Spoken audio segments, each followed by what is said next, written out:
Hi everyone, welcome back to Eco and Crafts.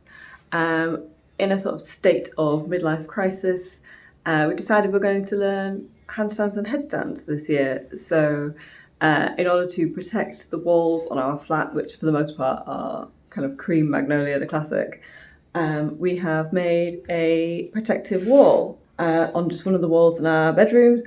And we were looking around online and they all just seem to be really expensive, very kind of unaesthetic. I'll put some examples and prices and things up here. But basically, I was hoping for just a quick fix. We could stick something on the wall. Didn't really find anything that we were after. So we've done a bit of a craft. We have made our own. These are Cork tiles and we have printed them. And I must admit, I think it looks pretty effective. So we're really pleased with how they've turned out, and if any of you guys are curious on how we made this and would like to make anything similar, then keep watching. Okay, so we've bought these Cork tiles. You can see they're pretty thin and pretty big, so hopefully they're gonna fill up the wall quickly. And then we've got a stencil as well, which is a sort of plasticky material. And then we've got a selection of paints here. These are actually the same paints that I used for our ombre wall in our other bedroom. I'll put a link up above if you want to check that out. Anyway, so first technique we tried was essentially using some sponges and just sort of dabbing the paint in.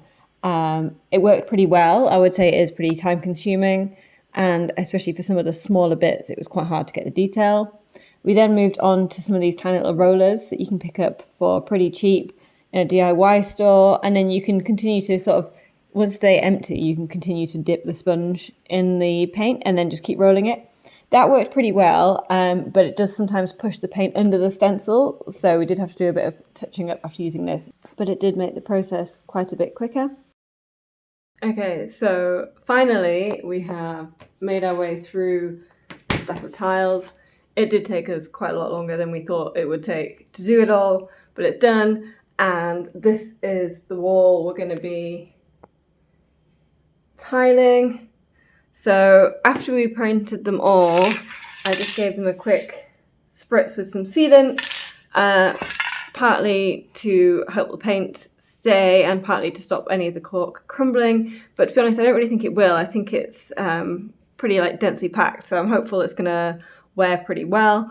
We ummed and ahed about how we were going to actually get it stuck to the wall, and we've come away with this fixed tape.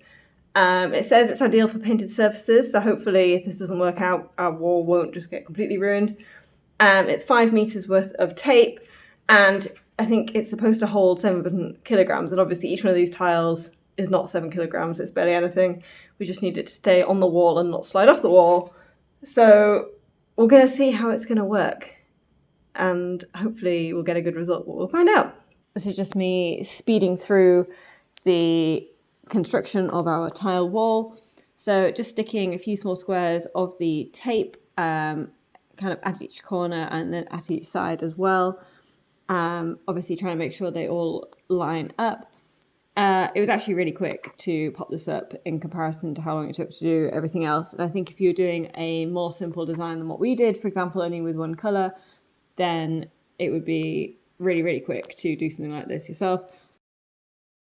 The other good thing about using Cork tiles is that you can obviously just use scissors to cut them to the right shape and size. If you have any sort of uneven walls or anything that's not quite square, you can just cut them. So this is me cutting the tile to get it around a plug socket. I initially just measured it out and cut. Then I realised that probably the socket wasn't quite square because it didn't fit. So luckily I had a few tiles spare and just cut it really slowly, making adjustments as I needed to make sure it fit, and then called in some reinforcements to just help finish the wall off. And there's obviously a gap down the side there, so I could measure that, cut the tiles to the size we needed to go along the top and bottom of the wall, and then it was all finished. And this is the final look coming up. Let me know what you guys think in the comments box below, and as always, if you enjoyed this video, please consider liking and subscribing. More videos to come in the future. Thanks, bye.